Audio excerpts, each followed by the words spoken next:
Day 15 IIT JEE NEET और CET batch chemistry test series में बेटा आपका फिर स्वागत है। मैं आपके लिए लेकर आया हूँ धमाकेदार वही 30 इंपॉर्टेंट मोस्ट एक्सपेक्टेड क्वेश्चंस जो आपको बेसिक से हायर लेवल तक मैं सिखाने वाला हूँ। Exam point of view very very important है। हर कॉन्सेप्ट को आपको ध्यान से सुनना है और उस कॉन्सेप्ट के बेस पर ही आपके नीट जेईई और सीईटी में क्वेश्चंस भर भर के पूछे जाते हैं।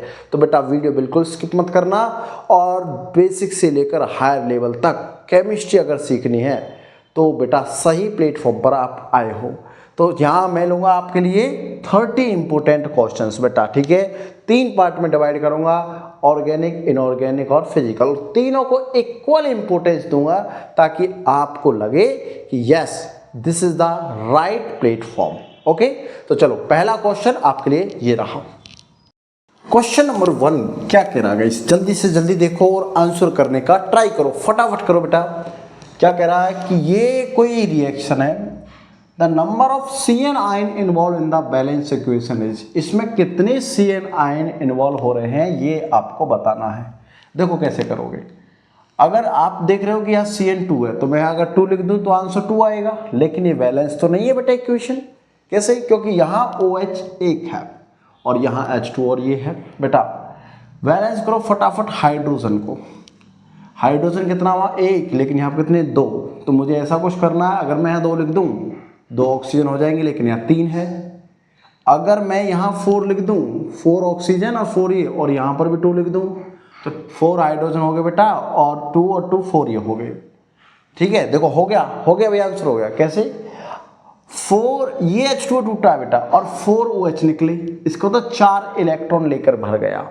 तो ये गोल्ड जो है 4 नेगेटिव, मतलब 4 OH निकाले इसने, तो बेटा ये 4 टाइम्स, और अगर ये 4 टाइम्स है तो यहाँ भी 4 लिखो, और ये 4 है तो CN2 into 8, ये 8 चाहिए मुझे। आंसर कितना है बच्चों? 8 आया। क्लियर हुआ है क्वेश्चन? बहुत सिंपल सा क्वेश्चन था। क्वेश्चन नंबर 2 देखो। क्वेश्चन नंबर 2 बेटा, एक्चुअली आपको इस क्वेश्चन में 2 क्वेश्चन पूछे गए हैं। पहला क्वेश्चन ये, आपको मार्शल एसिड पता है या नहीं, लेकिन मैं आपको इसके रिगार्डिंग सारी इंफॉर्मेशन देने वाला हूं बेटा। ओके, देखो ये पूछ रहा है number of pi bond. Marshall acid होता क्या है? मार्शल एसिड बेटा ये होता peroxo disulphuric acid, sulphuric acid. ध्यान रखना आपको, मार्शल एसिड का नाम परऑक्सो डाइसल्फ्यूरिक एसिड होता है, ठीक है। इसका फॉर्मूला जो होता है H2S2O8 होता है बेटा। बनाओ जरा structure, H double bond O, आपको पता है एक OH रहेगा। आपको ध्यान क्या क्या रखना बेटा, इसमें ध्यान से सुनना।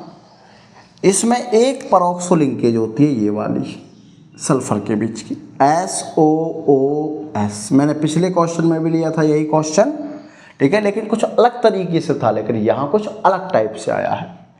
This is peroxo linkage. कौन सी लिंकेज है? परऑक्सो। एक बॉन्ड होता है। पाई बॉन्ड कितने बेटा? 1 2 3 4 पाई बॉन्ड है इसमें। ओके, सल्फर कितने इसमें? 2, ऑक्सीजन कितने? 8, और ये H2। दिस तो 4 पाई बॉन्ड है बेटा। देखो किधर है? No, that is the answer. Clear हुआ? चलो क्वेश्चन नंबर 3 का आंसर बताओ। क्वेश्चन नंबर 3 क्या कह रहा बेटा, एक बार क्वेश्चन ध्यान से पढ़ो। The magnetic movement of central atom of this. इसमें सेंट्रल एटम कौन है बेटा? कोबाल्ट, है ना।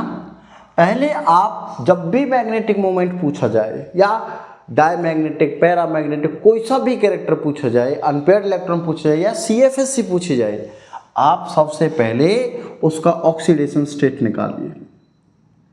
ऑक्सीडेशन स्टेट बेटा, कोबाल्ट एटॉमिक नंबर कितना होता है? 27।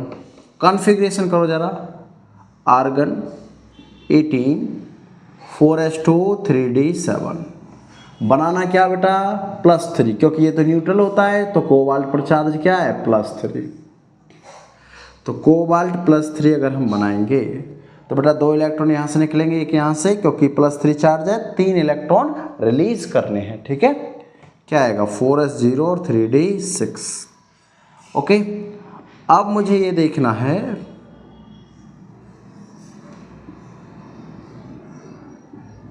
कि ये जो मॉलिक्यूल है बेटा 3D6, जब ये स्प्लिटिंग करे 1 2 3 4 5 और एक ये 6, ठीक है, यहाँ पर है, इसको लिखो इसको। तो ये देखना कि NH3 यहाँ कैसा बिहेव कर रहा है, स्ट्रॉन्ग फील्ड है या वीक फील्ड है। बेटा कोबाल्ट के साथ वो +3 में NH3 कैसा बिहेव करेगा, स्ट्रॉन्ग फील्ड। और स्ट्रॉन्ग फील्ड तो बच्चों पेयरिंग करा देता है। तो जब हम यहाँ भरेंगे इसको 1 2 3 4 5 6, ये पेयर हो गया, क्योंकि ये हो गया लो स्पिन। क्या हो गया, लो स्पिन। तो अनपेयर्ड इलेक्ट्रॉन कितना बेटा, अनपेयर्ड इलेक्ट्रॉन हो गए इसमें 0। तो मैग्नेटिक मोमेंट भी कितना हो जाएगा, 0। किस फॉर्मूले से निकालते हैं, Nn+2 से निकालते हैं। जब n की वैल्यू 0 है तो इसकी वैल्यू 0 ही होगी। बोलो बात क्लियर, यस और नो, क्लियर हुआ, क्लियर हुआ, वेरी गुड। चलो next question number 4। The number of asymmetric carbon atom in glucose molecule in open chain and cyclic form. देखो यहाँ से आपको ग्लूकोज का स्ट्रक्चर बनाना सिखाऊंगा और उसमें जो एसिमेट्रिक कार्बन है मीन्स कायरल कार्बन, वो सारा कुछ बताऊंगा। देखो क्या होता है बेटा, हमें पता है कि ग्लूकोज का जो फॉर्मूला होता है बेटा C6H12O6 है ना। आप कहोगे सर फ्रक्टोज का भी यही होता है, हाँ बिल्कुल यही होता है फ्रक्टोज का भी, ये फ्रक्टोज है। ओके, गैलेक्टोज का भी यही होता है बेटा, ये गैलेक्टोज है। ओके, बस डिफरेंस क्या है इनमें, ध्यान से सुनना बेटा, क्योंकि हम ग्लूकोज है तो ग्लूकोज के बारे में चर्चा करेंगे।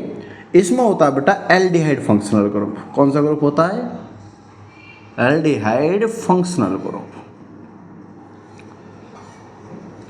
और इसमें टोटल 6 कार्बन है, इसलिए इसको बोलते हैं एल्डोहेक्सोस। एल्डो मतलब एल्डिहाइड, ठीक है, 6 कार्बन है इसलिए इसको बोलते हैं हेक्सोस। क्लियर हुआ। स्ट्रक्चर कैसा होता है बेटा इसका, C double bond OH OH H OH OH H OH और दैट इज CH2OH। ओके, तो इसमें कायरल एसिमेट्रिक सेंटर कितने बेटा, 1 2 3 4। ये तो नहीं है क्योंकि 2 हाइड्रोजन यहाँ पर, इसका मतलब ओपन चेन में 4। ढूंढो किधर है भाई, 4 4 4 5 4 ना 5 सेकंड, 2 ऑप्शन रह गए बेटा। अब ये कह रहा कि इसका साइक्लिक फॉर्म हो जाए, तो साइक्लिक फॉर्म कैसे बनाएंगे बेटा इसका, मुझे पता है कि यहाँ से अटैक यहाँ करवाते हैं हम, और दैट इज इसका जो साइक्लिक फॉर्म बनता है वो ये बनता है H। ये स्टीरियो में मेंशन नहीं कर रहा क्योंकि अल्फा बीटा डिसाइड कर देगा यहाँ से ये OH H H OH CH2OH H। बच्चों ध्यान देने की बात ये है कि इस पूरे मॉलिक्यूल में इस नंबर 1 2 3 पर OH की कॉन्फ़िगरेशन लेफ्ट साइड में है। OH मतलब लेफ्ट है, ठीक है। अब जब ये यहाँ अटैक करता है तो 2 फॉर्म बनती हैं इसकी, एक अल्फा बनता है बेटा और एक बीटा। वो इस पर बेस है, इस OH पर। अगर ये OH नीचे की तरफ होता है तो अल्फा, और अगर ये OH ऊपर की तरफ होता है तो ये beta. Clear. Chiral centre choose करो, 1 2 3 4 5, इसका मतलब इसमें 5। तो अपना आंसर है 4 और 5। देखो किधर है, ये रहा, ये भी नहीं। क्लियर है। मुझे उम्मीद है ग्लूकोज के बारे में ये सारी इंफॉर्मेशन आपको क्लियर हो गई होगी। चलो क्वेश्चन नंबर 5। क्वेश्चन नंबर 5 बेटा क्या कह रहा है, इंपोर्टेंट में डालो इस क्वेश्चन को, ठीक है। देखो क्या कह रहा है, ये कह रहा था energy released in joule and mega electron volt in the following nuclear reaction. बेटा न्यूक्लियर रिएक्शन है, ठीक है। तो न्यूक्लियर रिएक्शन में मोस्टली आपको मास का डिफरेंस दिखाई देगा, ध्यान रखना है मास का। और यहाँ से हो सकता है न्यूट्रॉन ऐड हो या फिर न्यूट्रॉन रिलीज हो। एज्यूम दैट ऑफ मास आपको गिवन है इनके, ये हाइड्रोजन, हीलियम और ये न्यूट्रॉन का। तो आपको बताना कि कितनी एनर्जी रिलीज हुई बेटा। जो न्यूक्लियर रिएक्शंस होती है ना, उनकी जो एनर्जी निकलती है न्यूक्लियर रिएक्शन में बेटा, न्यूक्लियर रिएक्शन एनर्जी जो निकलती है वो कैसे निकलती है पता आपको? E equal to delta M into 931.4 mega electron volt, ऐसे आती है वो। समझ गए बात को? इस फॉर्मूले से निकलती है। अब मेरे पास ये वैल्यू फिक्स है, मुझे m निकालना है, तो डेल m कैसे निकलेगा बेटा? Mass of reactant minus mass of product. देखो डेल्टा m इक्वल टू बेटा मास ऑफ रिएक्टेंट, रिएक्टेंट क्या मेरे पास? 2 हाइड्रोजन है ना, और हाइड्रोजन का मास ये रहा, तो इसका मतलब क्या होगा ये कि ये होगा बेटा अपने पास में 2 इंटू 2.0141 माइनस ये वैल्यू 3.016 और ये भी माइनस में कितना 1.0087, एक जीरो है आई थिंक, 1 2 3 4 1 हाँ 2 0 87। ठीक है, सॉल्व करें बच्चों। तो इनका मल्टीप्लाई करके कितना आया बेटा 2248 और द 2 पॉइंट नहीं 0 2 2 2 1 2 2 चौक 8 2 1 2 और फिर 200.4 इतना आया। ठीक है, माइनस बेटा इनका सम कर लो जरा, कितना आएगा ये आएगा अपने पास में 6 और 8 14 है ना, एक सेकेंड 8 7 था यहाँ पर है ना, और यहाँ पर 2 था। ठीक है, 2 और 7 9 और 6 और 8 14 है, 14 का 4 का, और ये आया मेरे पास में 1 और 1 2 249 0 का 0 और 0.4। बट जब इसको हम माइनस करेंगे इसमें से, ठीक है, तो ये आएगा अपने पास में 0.0035। क्या मैं इसको ये लिख सकता हूँ बच्चों कि यहाँ 4 है तो इसको अगर 3.5 इंटू 10 की पावर -3 लिख दूँ, कोई दिक्कत है क्या? जल्दी बताइए, क्या डेल्टा m निकाला हमने, समझ में आया आपको? जल्दी बताइए। सिंपल, इसका मल्टीप्लाई इन दोनों का सम करके माइनस करके आंसर आ गया। अब डायरेक्ट मुझे क्या निकालना है? E निकालना है। तो डेल m है मेरे पास 3.5 इंटू 10 की पावर -3 इंटू 931 और 0.4 मेगा इलेक्ट्रॉन वोल्ट। ओके, आप जब इसको मल्टीप्लाई करेंगे बेटा तो ये मेरे पास में आएगा 10 की पावर -3 है ना, तो हम ये कर सकते हैं क्या कि 10 की पावर -3 है तो इसको 1 ही ले लें, 1 ले लें बेटा, क्योंकि -3 है तो इसके ये पॉइंट को इधर खिसका देते हैं तो क्या आएगा ये, अगर मैं इसको हटा दूं तो ये देखो सुनो दोबारा समझाता हूँ। इसको क्या लिख सकते हो, ये पॉइंट है यहाँ पर, अगर मैं इस पॉइंट को यहाँ लिखना चाहूँ तो 10 की पावर मुझे क्या करना पड़ेगा, 3 करना पड़ेगा, नहीं करना पड़ेगा, जल्दी बताओ। और 3 से 3 कैंसिल, तो इसका मतलब मैं इसको लिख दूंगा 3.5 इंटू 0.9।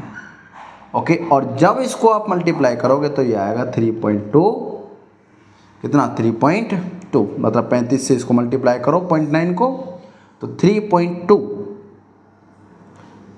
क्लियर हुई बात? अब मेरे पास में क्या बच्चों 3.2 आ गया। अब ये मेगा इलेक्ट्रॉन वोल्ट में आया। ठीक है, 1 जो मेगा इलेक्ट्रॉन वोल्ट होता है वो होता है बेटा 1.6 इंटू 10 की पावर -13 जूल के, और मुझे किस में निकालना था, ये जूल में ही निकालना बच्चों। क्लियर? तो क्या काम करूँगा भाई कि मैं इसको मल्टीप्लाई कर दूंगा, इसको मल्टीप्लाई इससे कर दूंगा, तो क्या आएगा बेटा 13 3.2 इंटू 1.6 इंटू 10 की पावर -13। तो जब इसको सॉल्व करोगे आप तो आंसर आएगा आपके पास में कितना बेटा 16 48 और 16 दूनी 32 32 3 48 3 41 42, मतलब 52 के समथिंग आएगा। देखो किधर है 5.2, ये रहा आंसर 5.22 इंटू 10 की पावर -13। बोलो क्लियर? समझ में आया नहीं आया जल्दी बताओ मुझे, यस और नो। क्या यहाँ तक दिख रहा है आप लोगों को? जल्दी देखो, ये दिख रहा है यहाँ तक, यस और नो। चलो नेक्स्ट क्वेश्चन देखो, question number 6। Question number 6 guys क्या कह रहा है, ध्यान से पढ़ो क्वेश्चन को। और बेटा ऑर्गेनिक का क्वेश्चन मोस्ट इंपोर्टेंट क्वेश्चन है, ऐसा क्वेश्चन बहुत बार देखा गया है एग्जाम में, बहुत ज्यादा बार। जरा लगाओ कॉन्सेप्ट। क्या कह रहा भाई, give the order of decarboxylation, मतलब क्या बेटा, CO2 रिलीज होना है, इसी को बोलते हैं डीकार्बोक्सिलेशन। ओके, कौन सी रिएक्शन बोलते हैं? डीकार्बोक्सिलेशन। अब CO2 रिलीज कब होगा उसका कॉन्सेप्ट सुनो पहले बेटा। जैसे मानो मैंने ये कहा और यहाँ CO2 है ना, और इसको मैंने कर दिया हीट, या फिर इसमें मैंने NaOH और CO डाला, तो बेटा कैसे रिलीज होगा ये? क्योंकि ये जो यहाँ से रिलीज होता है ना, तो यह नेगेटिव चार्ज बनता है यहाँ पर। बनता कैसे है वो ध्यान से सुनना। कैसे बनेगा बेटा? क्योंकि ये एसिड है तो H+ को रिलीज करेगा पहले बेस की प्रेजेंस में। क्या बना भाई? C double bond O negative. अब ये बेटा जो नेगेटिव चार्ज है रेजोनेंस में पार्टिसिपेट करेगा ऐसे, और पार्टिसिपेट किया तो बेटा ये मॉलिक्यूल कुछ ऐसा बन गया बच्चों। ये वापस इलेक्ट्रॉन देगा और यहाँ दैट ये बॉन्ड टूटेगा और ये बनेगा नेगेटिव चार्ज।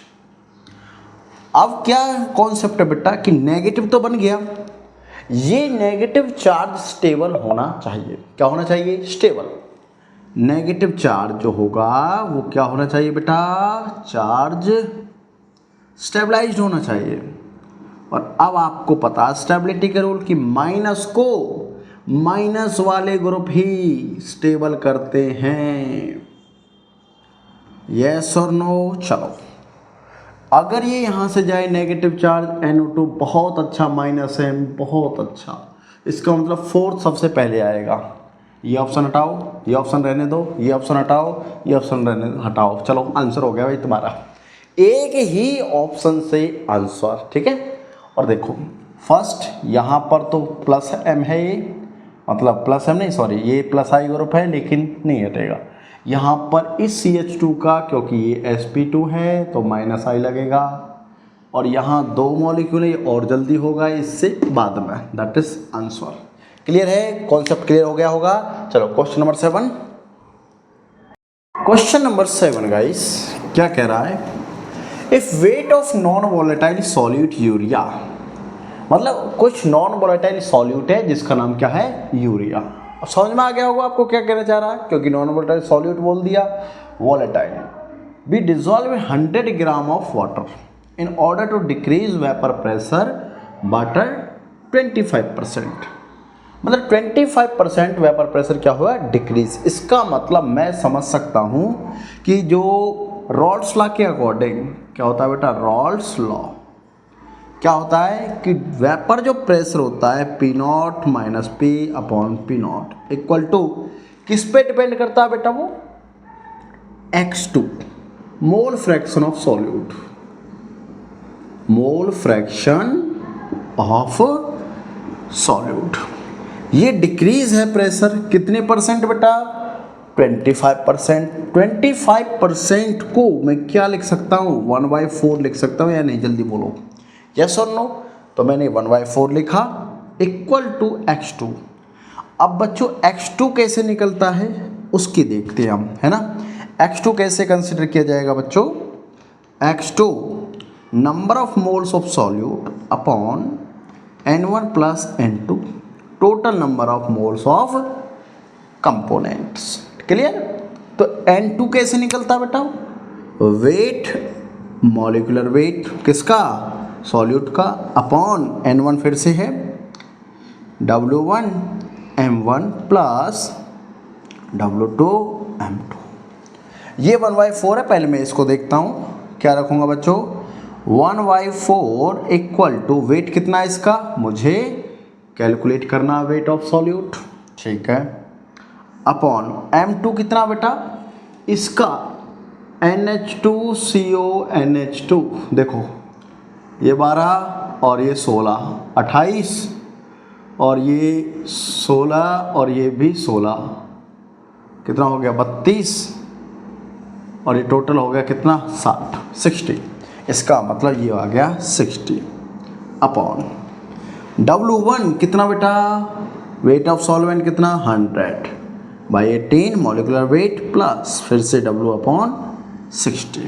क्या करेंगे बच्चों, इस वाली वैल्यू इसको इधर लेकर आइए और इसको इधर लेकर जाइए। क्या आएगा ये आएगा अपने पास में 100 by 18 plus W by 60 equal to 4W by 60। Clear, इसको इधर लेकर जाइए और इसको डिवाइड करो, क्या आएगा 55.5, ये तो सबको पता है, लेकिन ये आएगा 5.5, ठीक, equal to 4W by 60 minus W by 60।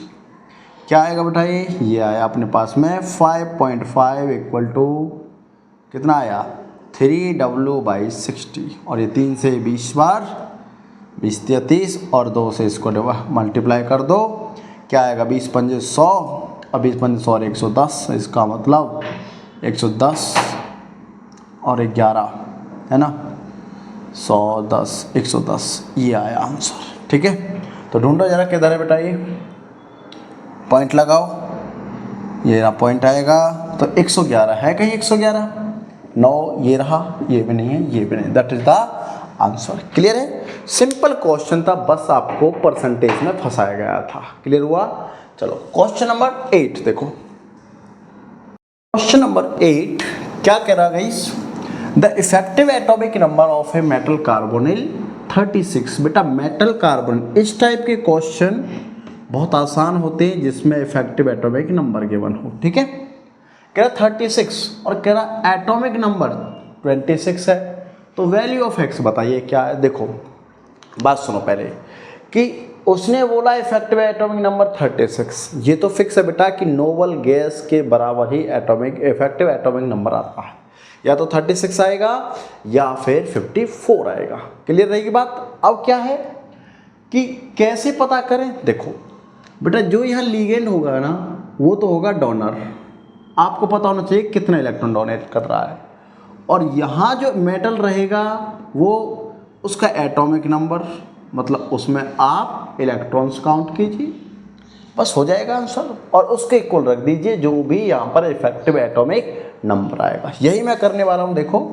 Metal, बेटा उसने बोला कि इस मेटल का नंबर 26 है, ठीक है, प्लस एक CO है, मुझे पता है एक CO 2 इलेक्ट्रॉन डोनेट करता, बेटा 2 इलेक्ट्रॉन डोनेट करता, और इनटू x कितने इक्वल टू 36 करो भाई, 2x equal to 36 minus 26, 2x equal to 10 और x equal to 10 by 2 equal to 5। That is अपना आंसर आ गया कि यहाँ पर देर इज 5। ओके, x की वैल्यू क्या होगी 5। ढूंढो किधर है, पहला ही ऑप्शन है बेटा 9। क्लियर हुआ, बहुत आसान क्वेश्चन होते हैं इस टाइप के। तो चलो question number 9। So guys question number 9, डाइजेनियम salt और दिस इज बीटा नेफ्थॉल। आपको याद रखना है दिस इज बीटा नेफ्थॉल।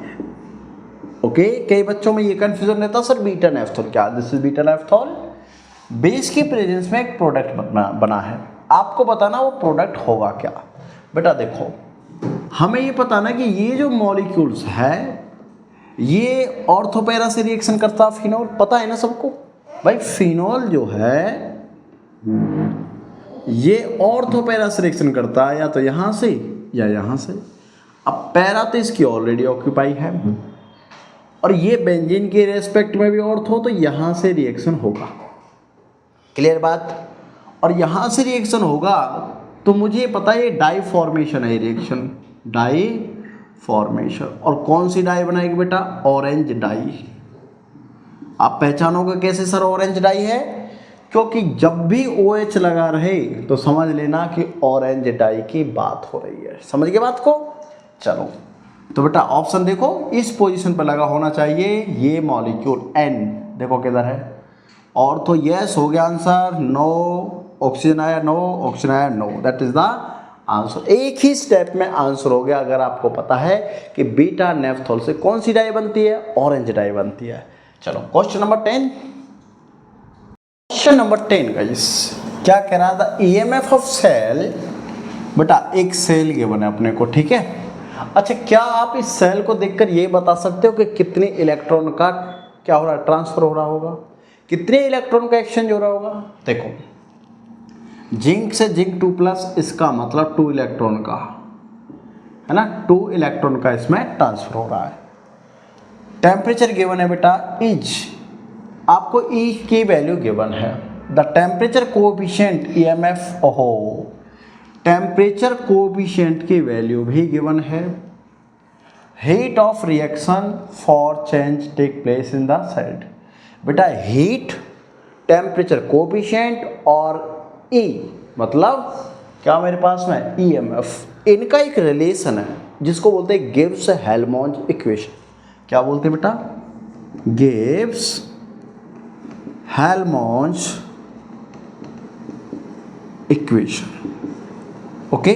और ये इक्वेशन होती क्या है कि delta H equal to NF T delta E by delta T minus E, इसको बोलते हैं गिब्स हेल्महोल्ट्ज इक्वेशन, ठीक है। H आपको निकालना है हीट, तो देखो N कितना है 2, अभी बताया मैंने आपको। F क्या बेटा, यहाँ फैराडे कांस्टेंट, फैराडे कांस्टेंट जिसकी वैल्यू क्या होती है 96,500 कूलम, रखो 96500। T बेटा कितना 25 केल्विन में कन्वर्ट करो 298। डेल्टा यही होता बेटा temperature coefficient, delta E by delta T, इसी को बोलते हैं टेम्परेचर कोएफिशिएंट, ठीक है। और इसकी वैल्यू आपको गिवन है -1.4 इंटू 10 की पावर -4, रखो यहाँ पर 298 इंटू -1.4 इंटू 10 की पावर -4, और माइनस में बेटा ई की वैल्यू ये रही यहाँ पर कितना 0.03। अब सॉल्व करो इसको, बेटा ये तो बहुत ज़्यादा आएगा, कैलकुलेटर चाहिए इसके लिए, फटाफट, इतना टाइम अपने पास नहीं है, कैलकुलेटर निकालो फटाफट से आंसर करो। क्या आएगा इसका आंसर, इसका आंसर आएगा सॉल्व करके 13,842 जूल। और अगर इसको क्लोज जूल में कन्वर्ट करना हो बेटा तो डिवाइड कर दो, कितने से करेंगे बेटा 1000 से। बोलो बात क्लियर, ये इसका आंसर, ये भी नहीं है, ये भी नहीं है, ये भी नहीं है, करके देखना आंसर आएगा। चलो क्वेश्चन नंबर 11 देखो। क्वेश्चन नंबर 11 गाइस क्या कह रहा है, बहुत देखो क्वेश्चन को ना घुमाया फिराया गया, पता नहीं क्या क्या पूछा गया, लेकिन बहुत आसान क्वेश्चन है। कैसे, MnO4 8H+ और 5 इलेक्ट्रॉन, Mn2+ बना 4H2 और E की वैल्यू गिवन है। ये कह रहा आपसे the quantity of electricity required in 5 Faraday to reduce 5 moles of MnO4, मतलब ये तो 1 मोल था, अगर मैं इसका 5 मोल्स ले लूँ तो कितनी क्वांटिटी मुझे चाहिए इलेक्ट्रिसिटी की। बेटा ये इलेक्ट्रॉन जो आया है ना, ये वहीं से तो आया है इसका रिड्यूस करने के लिए। जब मुझे ये पता कि 1 मोल MnO4 नेगेटिव के लिए मुझे चाहिए 5 फैराड 5 इलेक्ट्रॉन्स, तो बेटा 5 मोल के लिए कितनी चाहिए, बस बता दीजिए, 5 × 5 F = 25 फैराड, बस हो गया आंसर। चलो 25, नो यस नो बेटा, बहुत आसान सा। चलो क्वेश्चन नंबर 12। क्वेश्चन नंबर 12 बहुत ज़्यादा इम्पोर्टेंट है, ऑर्गेनिक का क्वेश्चन।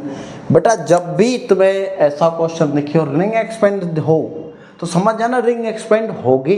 कैसे, देखो भाई HCl डाला, ये एल्कीन मॉलिक्यूल है, इस बेचारे का तो कुछ कसूर नहीं है, मार्कोनी रूल लगा दो डायरेक्ट, मार्कोनी रूल क्या लगेगा, यहाँ CH2 है बेटा, यहाँ हाइड्रोजन नहीं है, इसका मतलब इसका पॉजिटिव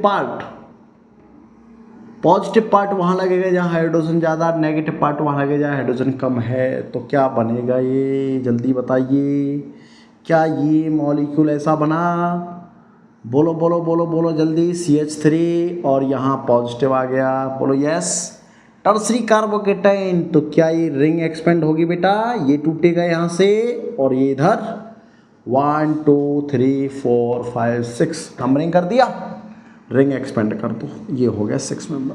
अब क्या करना आपको कहीं से भी, आपको ये जरूरत नहीं है कि मैं इसको बिल्कुल अकॉर्डिंग नंबर दूँ, कहीं से भी नंबरिंग कर दो।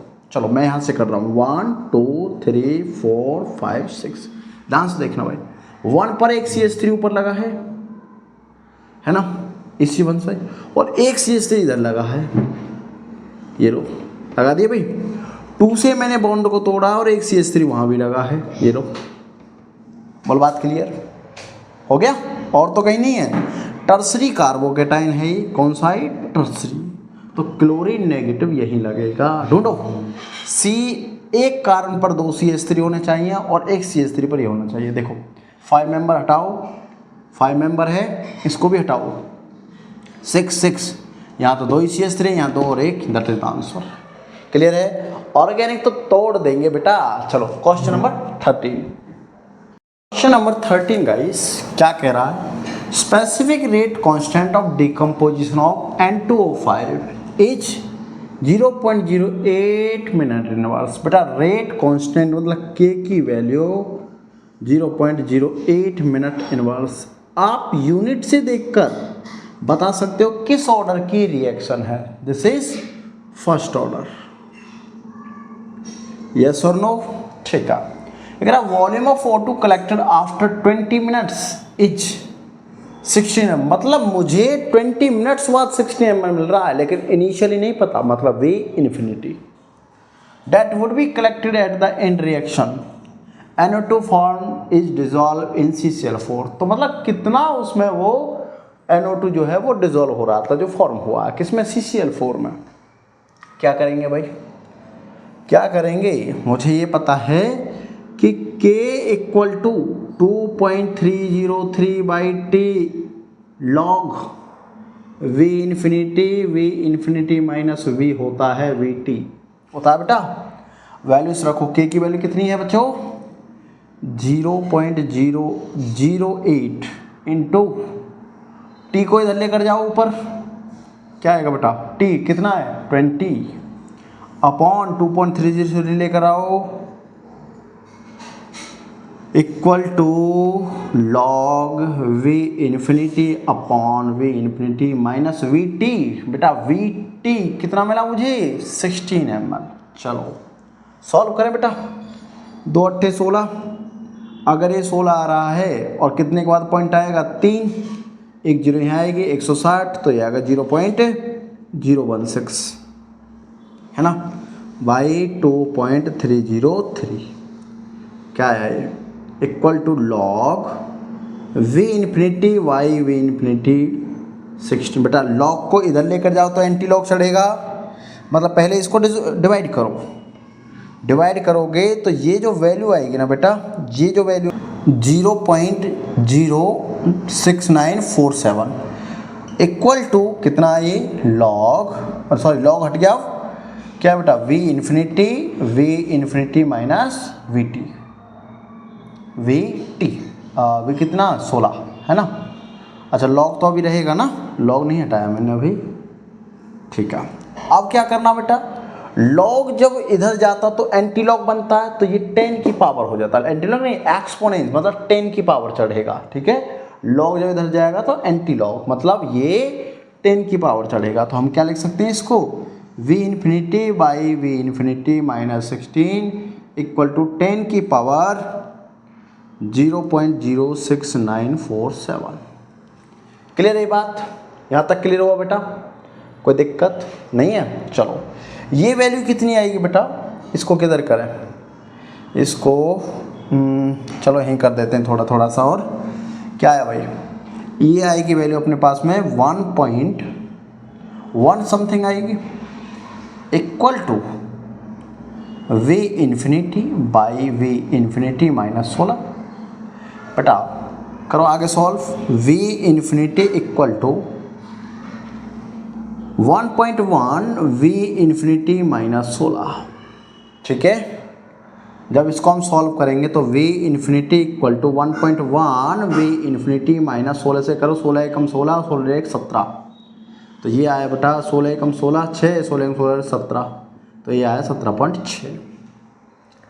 इसको इधर लेकर जाओ, क्या आएगा ये आगे आएगा, इसको इधर ले, इसको इधर जाओ तो ये आएगा 1.1 v infinity minus v infinity और इक्वल में 17.6।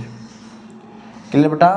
तो ये आया अपने पास में 0 v इन्फिनिटी, क्या आया 0.1 v इन्फिनिटी इक्वल 17.6, और अगर v इन्फिनिटी निकालना हो तो 17.6 डिवाइड बाई क्या आएगा 0.1, दैट इज पॉइंट से पॉइंट काट दो तो ये कुछ वैल्यू आएगी अपने पास में 17.6। मतलब देखो इसको पॉइंट में गिवन है, ml में गिवन है, तो ये 17.6 ही आ रहा आंसर। ठीक है, तो कहीं ना कहीं पॉइंट में मिस्टेक हो गई हम लोगों से, वो आप देख लोगे, तो 17.6 ही आंसर आएगा। किधर है 25 नहीं है, 17.4 हो सकता है, ये नहीं है, ये नहीं है। तो बस पॉइंट को ख्याल रखना थोड़ा सा, कैलकुलेशन लेंथ ही है, और ये जेई का क्वेश्चन है तो उसमें बेटा कैलकुलेटर तुम्हें मिलेगा, तो डोंट वरी, आपको कैलकुलेटर मिलने वाला है, ऐसा क्वेश्चन सॉल्व हो जाएगा। ठीक है, चलो क्वेश्चन नंबर 14 लेते हैं।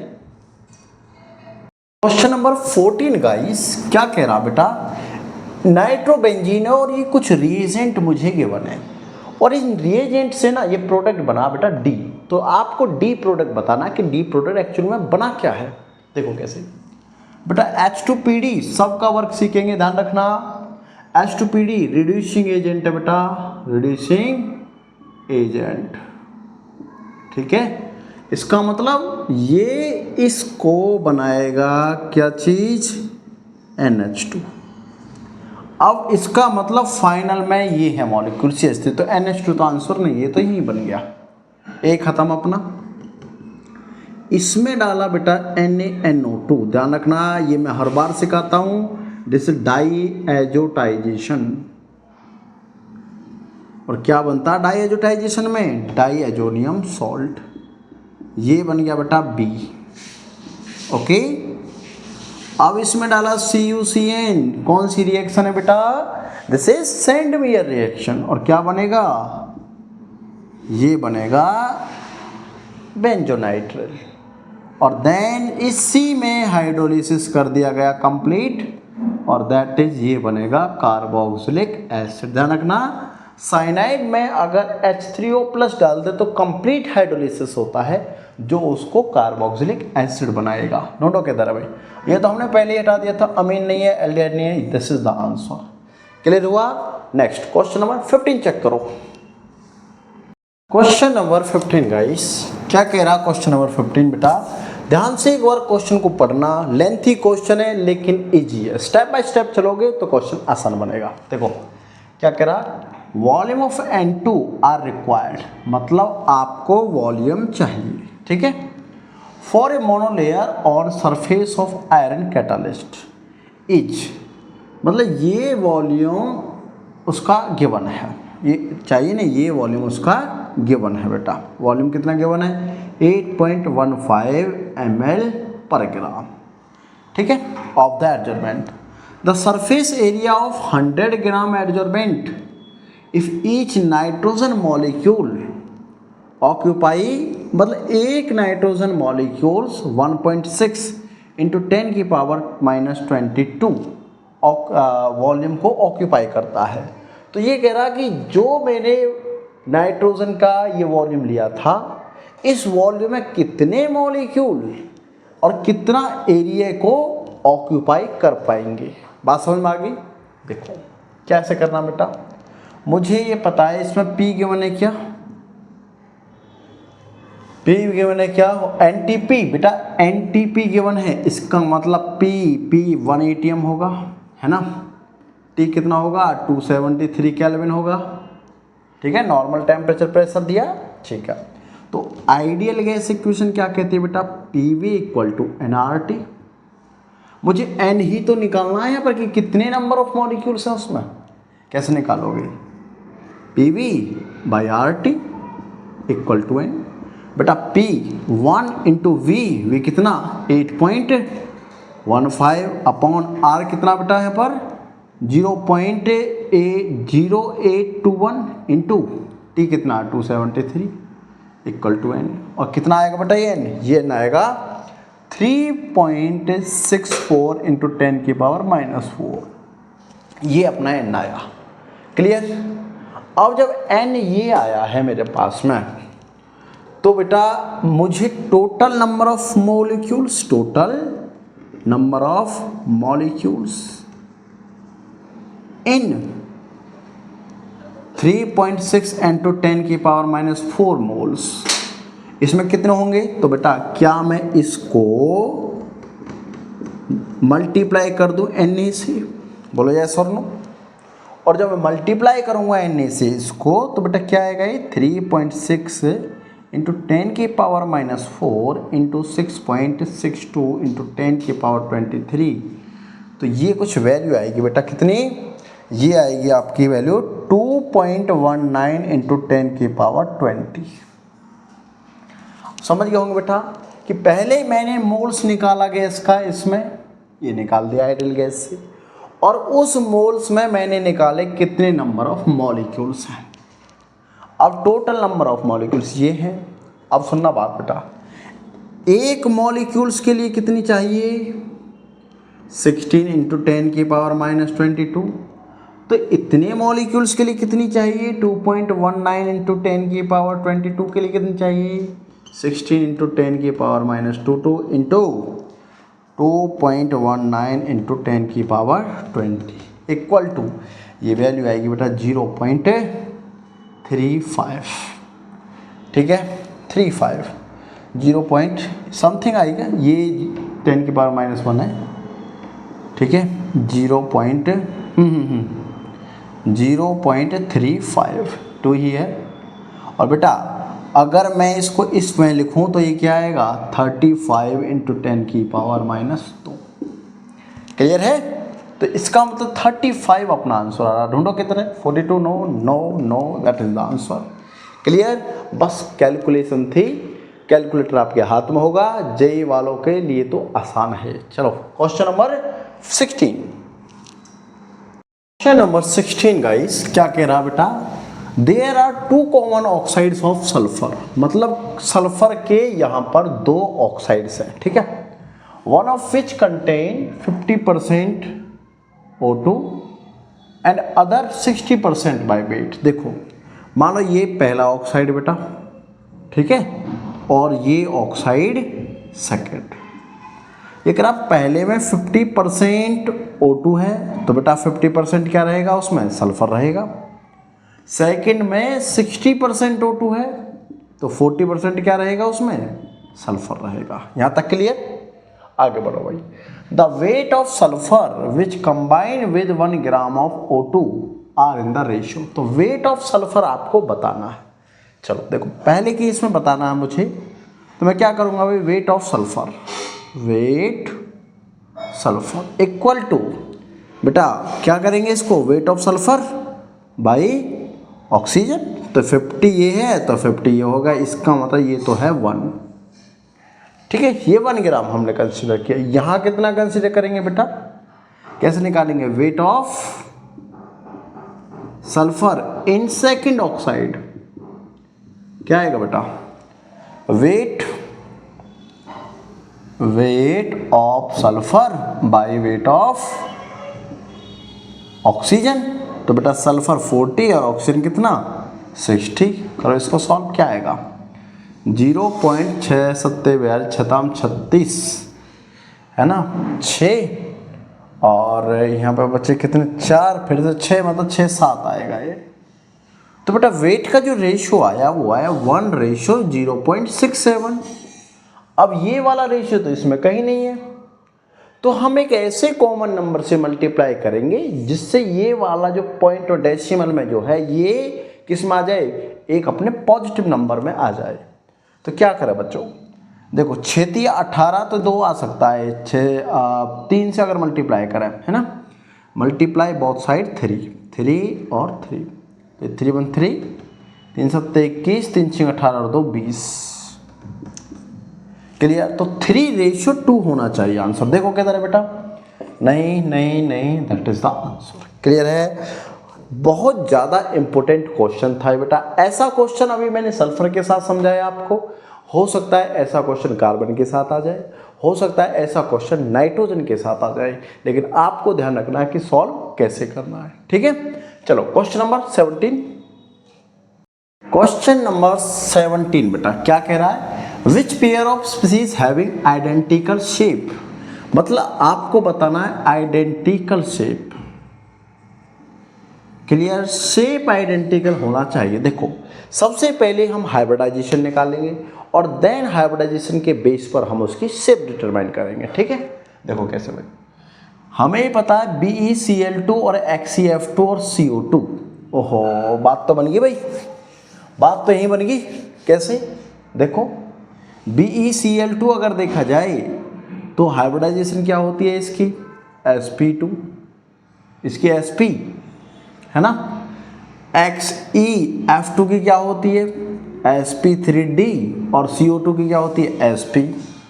बेटा जब इसका स्ट्रक्चर बनाते हैं हम तो BeCl ऐसे बनता है, और इसका स्ट्रक्चर जब बनाते हैं तो वो ऐसे बनता है।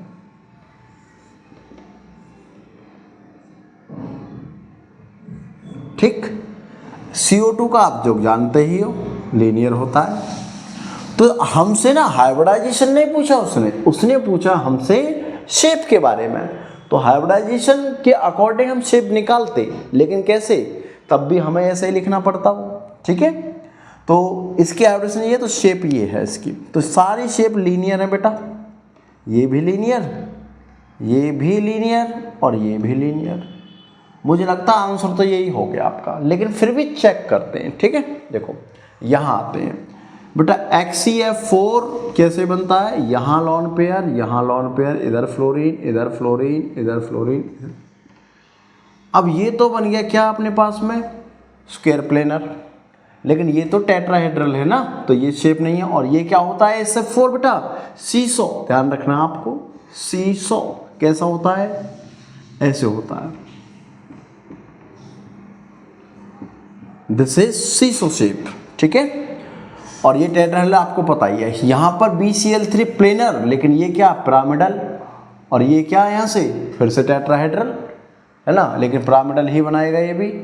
IF5 IF7 ये तो ऑलरेडी नहीं हो सकता, तो ये कोई भी आंसर नहीं है, that is the first answer. Clear है, आसान था क्वेश्चन। ठीक है, चलो क्वेश्चन नंबर 18 क्या कह रहा है, set correct set of 4 quantum number for the valence electron of potassium. बेटा ऐसे क्वेश्चन में ना आप गलतियां कर सकते हो। कैसे कर सकते हो, आपको ध्यान रखना कि उसने केवल वैलेंस सेल का पूछा बेटा, वैलेंस इलेक्ट्रॉन का पूछा, तो आप केवल वैलेंस सेल का जो कॉन्फ़िगरेशन है वो लिखोगे बस, और किसी से मतलब नहीं है आपको। देखो कैसे भाई, हमें क्या पूछा गया, वैलेंस सेल, तो पोटासियम का एटॉमिक नंबर पता हो 19।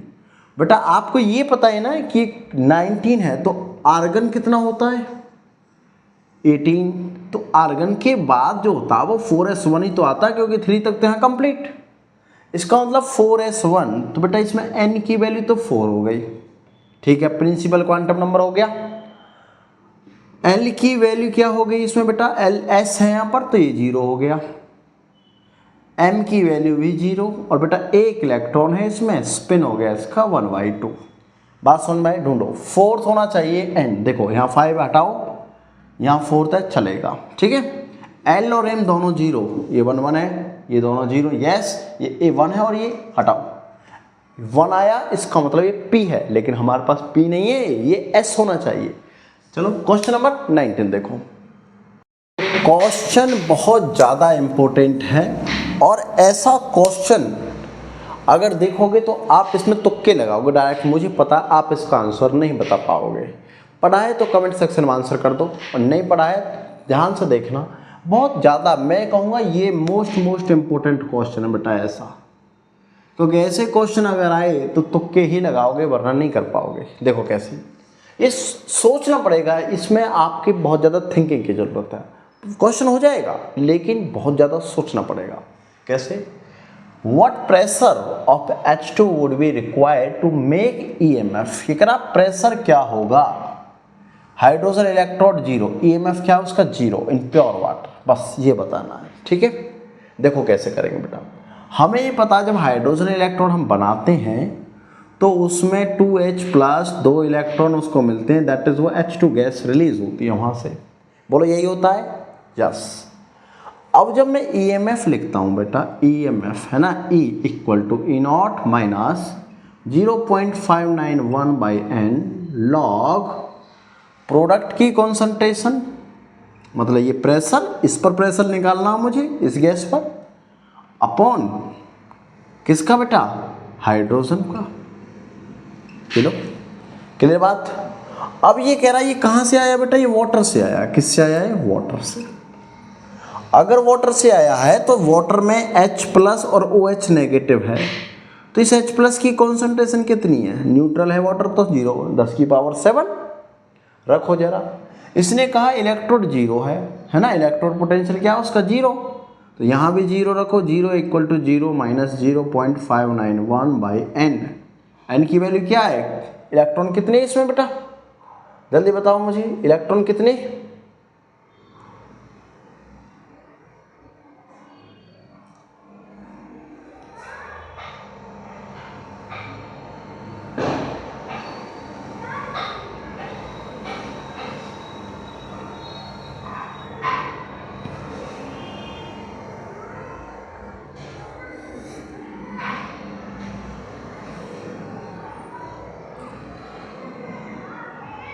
दो इलेक्ट्रॉन, कितने इलेक्ट्रॉन बेटा, तो, और ये क्या है, लॉग pH2/H प्लस का मतलब 10⁻⁻7 का स्क्वायर।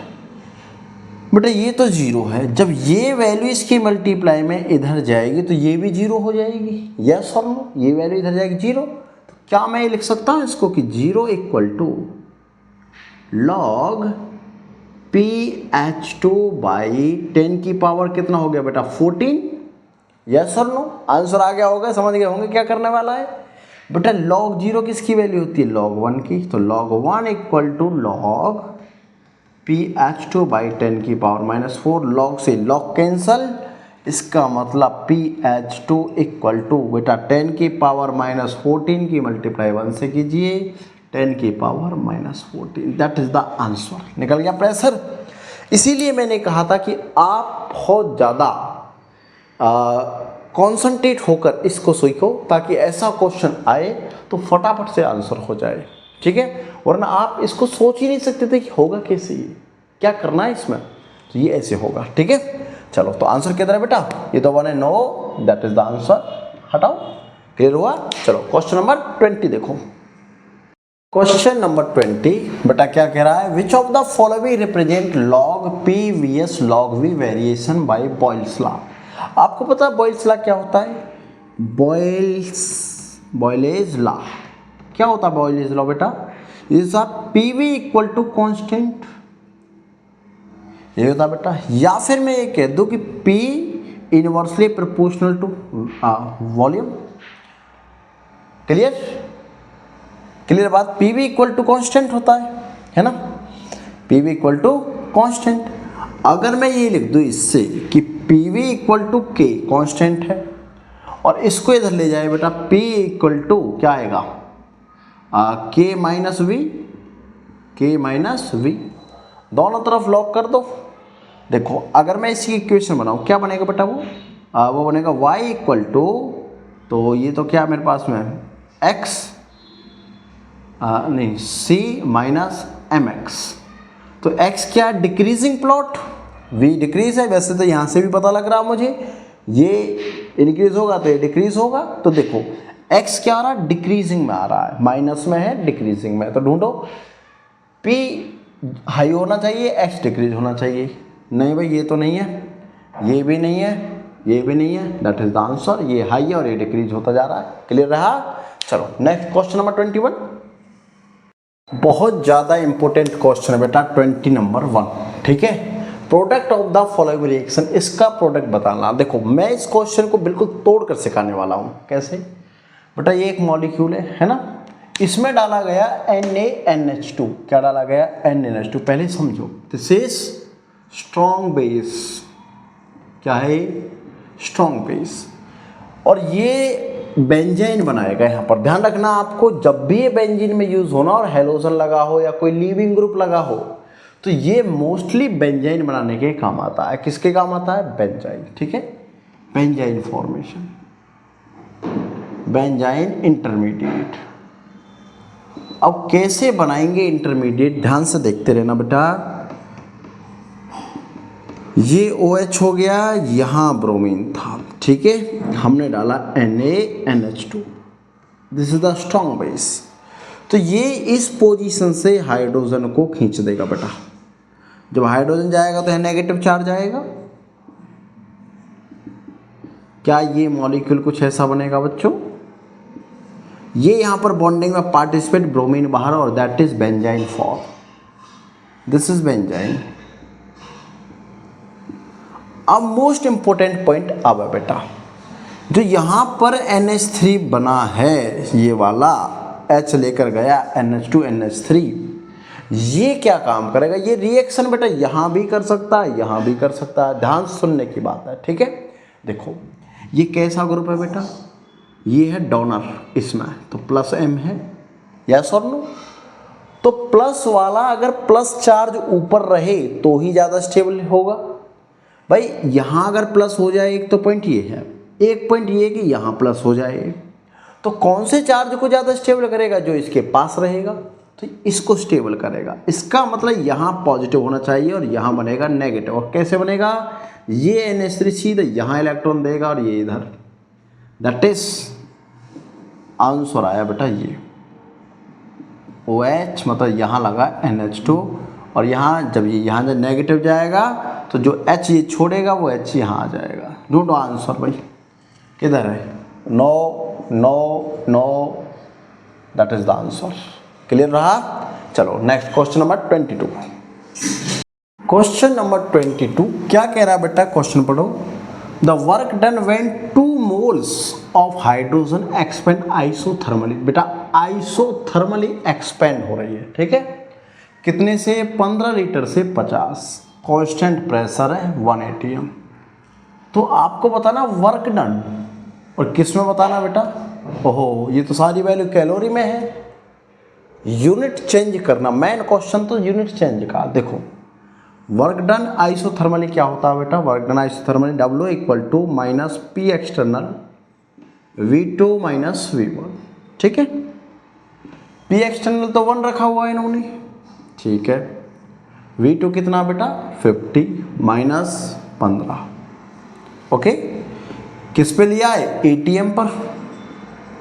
तो ये लीटर ATM बनेगा बेटा, क्योंकि ये कितना है? 50 लीटर। तो ये आएगा अपने पास माइनस, क्योंकि यहाँ से 35 - 1, 35 लीटर ATM। क्लियर बेटा? अब मुझे इस लीटर ATM को कैलोरी में कन्वर्ट करना है, तो क्यों ना मैं पहले बेटा इस लीटर ATM को जूल में कन्वर्ट कर लूँ।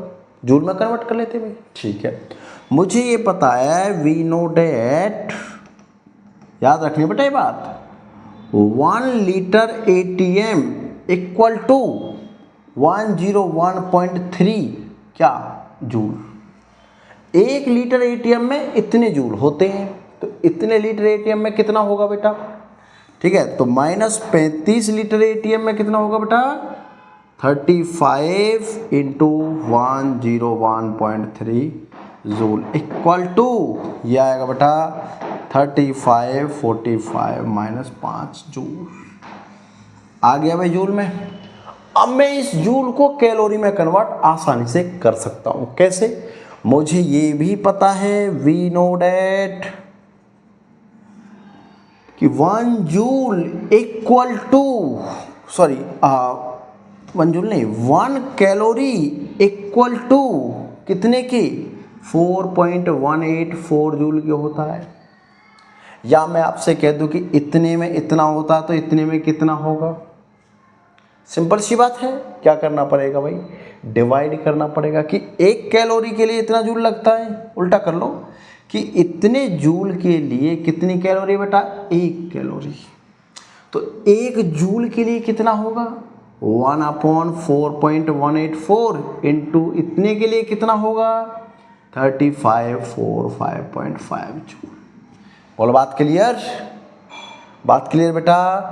जब इसको आप इसमें डिवाइड करोगे, मुझे पता है 4 7 28 4 8 32 4 8 32 4 नाम 36 जाता तो 8, मतलब 8 आना चाहिए। और दैट इज़ 1 के बाद पॉइंटर ये है तो ज़्यादा नहीं जाएगा, 84 तो नहीं, उससे ज़्यादा होना चाहिए 84.7 calorie. This is the answer. Clear है। सारा खेल यूनिट कन्वर्जन का था बेटा। अगर यूनिट कन्वर्जन आपसे हो गया दैट इज आंसर आ गया। बहुत आसान सा क्वेश्चन है भाई। चलो क्वेश्चन नंबर 23 क्या पूछ रहा है, oxidation number of atom underline element are equal to +1। मतलब ये जो ऑप्शन दिए गए ना, इनमें से किस पेयर में ऐसा है कि ऑक्सीडेशन नंबर +1 होगा। देखते हैं कैसे होगा बेटा। चलो एक एक करके चेक करते हैं बेटा। देखो फास्ट करेंगे, ठीक है। हमें पता है 2x बनेगा सल्फर, और 3 दूनी 6, 2 यहाँ से हटा दो भाई, ठीक है। तो ये कितना आएगा यहाँ पर 4। अगर यहाँ पर 4 आ रहा है तो x की वैल्यू आएगी यहाँ पर 2 नहीं है भाई, हटाओ, ऑप्शन ही हटाओ क्योंकि +1 चाहिए। यहाँ पर देखें 3 बेटा, ये 3 है, और 9 दूनी 18, 18 2 16, 18 और 3 15, और 3 को डिवाइड करेंगे कितना आएगा यहाँ पर, ये 3 5 15, ये भी नहीं है भाई। H3PO2 और Fe2O3, चलो इसको देखते हैं। फॉस्फोरस को देखें X, ये +3 और 2 दूनी 4, ये -4, हाँ भाई ये आ जाएगा x - 4 इक्वल टू 0 और x इक्वल टू ये -1 इक्वल टू +1। एक इसको देखें क्या आएगा Fe2O3, ये 3 दूनी 6, 2 3 ना, ये भी नहीं है। फिर तो यही आंसर भाई। कैसे ही यहाँ पर 2x और ये -2 इक्वल टू 0, यस ये आ गया x बराबर 2/2 इक्वल टू 1, और यहाँ पर ये अभी निकाला है 1, तो that is the answer. Clear है। तो ऐसे क्वेश्चन तो बहुत ईजी होते हैं, फटाफट कर दोगे आप, ठीक है। चलो क्वेश्चन नंबर 24। क्वेश्चन नंबर 24 बेटा क्या कह रहा, बोरिक एसिड इज, देखो बोरिक एसिड के बारे में जो इंफॉर्मेशन है BOH 3 OH ग्रुप होते हैं बेटा। पहली बात कि ये किसी प्रोटॉन की वजह से एसिड नहीं है, ठीक है। H+ no, not proton, proton available. ये कैसा बेटा, क्योंकि इसके पास वेकेंट ऑर्बिटल है इसलिए लेविस एसिड है। ओके देखो अब इसमें क्या है, ये ब्रॉन्स्टेड दे रखा है, ये ब्रॉन्स्टेड है, ये तो वैसे ही खत्म। स्ट्रॉन्ग ये होता नहीं है बेटा, ये वीक होता है। चलो आंसर तो वैसे ही हो गया। एक बात और, आपको ये 3 OH दिख रही है ना, आपको सर दिस इज ट्राइबेसिक, ये ट्राइबेसिक नहीं है, दिस इज मोनोबेसिक। ओके ये मोनोबेसिक है। कैसे, क्योंकि ये H2O से रिएक्शन करके एक OH और लगा लेता है यहाँ पर, बस सिंपल सी बात है। चलो क्वेश्चन नंबर 25। ऐसे क्वेश्चन तो बेटा 25 नंबर जैसे ऑर्गेनिक केमिस्ट्री की जान होते हैं, नीट और जेईई तो हमेशा पूछता है ऐसे क्वेश्चन। देखो और ऐसे क्वेश्चन ना तो मैं विद इन सेकेंड करने, क्योंकि इनमें टाइम सेव होता है। कैसे करेंगे भाई, एल्कोहलिक KOH है, मुझे पता है ये बेस है, तो बेस है क्योंकि HBr डाला हुआ परऑक्साइड में, तो बेस है तो ये क्या करेगा, हाइड्रोजन निकालेगा। लेकिन कौन सा, अल्फा बीटा बीटा, बेटा ये बीटा हाइड्रोजन निकालेगा। कौन सा हाइड्रोजन निकालेगा, बीटा। अब अगर ये बीटा हाइड्रोजन निकालेगा यहाँ से, तो मैं इसको ऐसा लिख सकता हूँ बेटा, क्योंकि दोनों तरफ बीटा हाइड्रोजन, यहाँ से हाइड्रोजन जब निकालोगे बेटा ये वाला बीटा, तो ये एलिमिनेट हो जाएगा क्लोरीन, तो क्या बना, एल्कीन बना। बोलो अब कह रहा है इसमें HBr डाला बेटा, और वो भी क्या, परऑक्साइड में, तो एंटी मार्कोनी रूल लगेगा। और क्या कहता है एंटी मार्कोनी, कि इसका पॉजिटिव और ये नेगेटिव पार्ट जो है, पॉजिटिव वहाँ लगेगा जहाँ हाइड्रोजन कम, नेगेटिव वहाँ लगे जहाँ हाइड्रोजन ज़्यादा। That is CH3 CH2 CH2 Br। Last step में एक्वस QH जो कि एक न्यूक्लियोफिलिक रिएक्शन देता है, एक्वस QH। बेटा दोनों में डिफरेंस है, एक्वस और एल्कोहलिक, एल्कोहलिक बेस और एक्वस न्यूक्लियोफाइल। तो ये OH क्या काम करेगा बताओ, यहाँ पर इलेक्ट्रॉन देगा ब्रोमीन बाहर, that is CH3 CH2 CH2 OH। देखो लास्ट में किधर है, प्रोपेन 1 ऑल बना है, ठीक है, ये रहा आंसर। चलो हटाओ हटाओ हटाओ, ठीक है, बहुत आसान question. Question number 26, question number 26 बहुत सिंपल बेटा। SN1 का आपसे पूछा रिएक्टिविटी ऑर्डर। आप जानते हो कि SN1 रिएक्शन क्या क्या होती है, सबको पता होगा। SN1 बहुत फेमस रिएक्शन है। क्या होती है बेटा, ये हमारे पास 2 स्टेप रिएक्शन होती है। कितनी स्टेप रिएक्शन होती है, 2 स्टेप रिएक्शन होगी। इसमें क्या होता है, इस रिएक्शन में इंटरमीडिएट फॉर्म होता है बेटा। क्या बनता है, इंटरमीडिएट फॉर्म, और ये इंटरमीडिएट स्टेबल होगा। यही पहचान है इस रिएक्शन की कि SN1 देगा। कैसे, पहले tertiary carbocation, then secondary, then primary. ढूंढो, यही आपसे पूछा है। अगर मैं क्लोरीन को हटा दूं और कार्बोकेटाइन बनाऊं बच्चों, तो किसमें टर्सरी कार्बोकेटाइन है उसका रेट फास्ट होगा। ढूंढो किसमें बेटा। यहाँ से अगर क्लोरीन हटा दिया जाए तो यहाँ पॉजिटिव, यहाँ भी पॉजिटिव, यहाँ भी पॉजिटिव, यहाँ भी पॉजिटिव। तो सबसे ज़्यादा स्टेबल कौन, दिस। तो इसके बाद डी सबसे पहले आना चाहिए। देखो ए है नो, बी है नो, डी डी, ठीक है, दोनों रखिए। उसके बाद सी आना चाहिए, सी डी हटाओ। चलो आंसर हो गया, क्लियर है।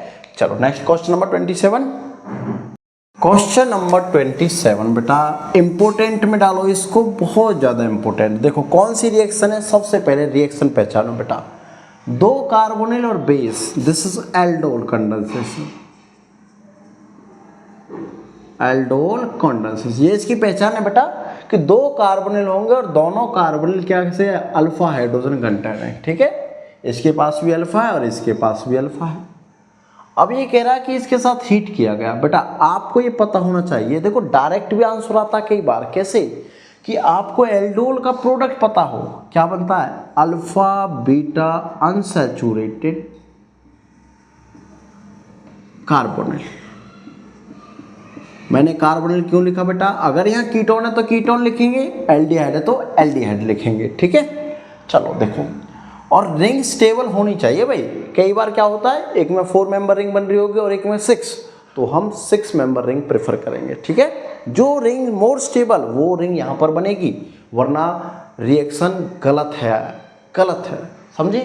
देखो अब अल्फा तो ये भी बेटा, तो यहाँ से हाइड्रोजन अगर निकालें तो 1 2 3 4 मेंबर, यहाँ से करते हैं तो ये 1 2 ये बीच में आता है 9, तो यहाँ से करेंगे 1 2 3 4 5 6, जो अभी समझाया मैंने।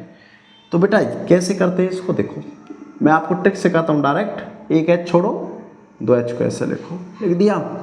ऑक्सीजन के साथ दोनों H निकाल दो और इसको जोड़ते हैं यहाँ पर, क्या बनेगा बेटा, ये डबल बॉन्ड था और ये जुड़ गया इस कार्बन से बेटा, जुड़ गया। और यहाँ क्या लगा हुआ आपका, देखो ये अगर नंबर 1 है तो ये 2 3 4 5 6, ये 6 था, ठीक है। और ये वाला कार्बन ये है 6, ये 5 4 3 1 2 और ये 1, ये 1, तो 1 पर तो ये लगा था, ठीक है। 2 पर क्या, C डबल बॉन्ड हो, ये लगा, ये बन गया बेटा। देखो इस कार्बन से अल्फा और देन बीटा, बोला अनसैचुरेशन बना, इसीलिए मैंने बोला अल्फा बीटा अनसैचुरेटेड कार्बोनिल। अब डाला गया इसमें NaBH4। बेटा जब अनसैचुरेशन होना है तो NaBH4 इससे कोई रिएक्शन नहीं देगा और इसका रिडक्शन करेगा H नेगेटिव से, तो ये अल्कोहल बनेगा। इसका मतलब इसका आंसर आएगा ये वाला। ढूंढो किधर है भाई, ये डबल बॉन्ड गलत जगह है, नहीं कार्बोनिल नहीं, इसमें डबल बॉन्ड ही नहीं है, that is the answer. Clear हुआ। चलो फटाफट क्वेश्चन नंबर 28 बेटा पढ़ो पहले। क्वेश्चन नंबर 28 को क्या कह रहा है, to prepare 3 ethyl pentane 3 all the reactant needed are. पहले आप इसका स्ट्रक्चर ड्रॉ कीजिए।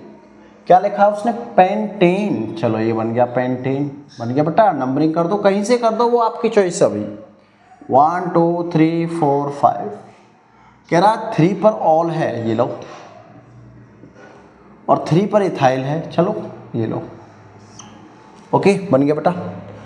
अब ये कह रहा कि इसमें किस रिएजेंट की जरूरत पड़ी होगी। देखो मेरी बात सुनो ध्यान से बेटा, अगर मैं इसको ये लिख देता,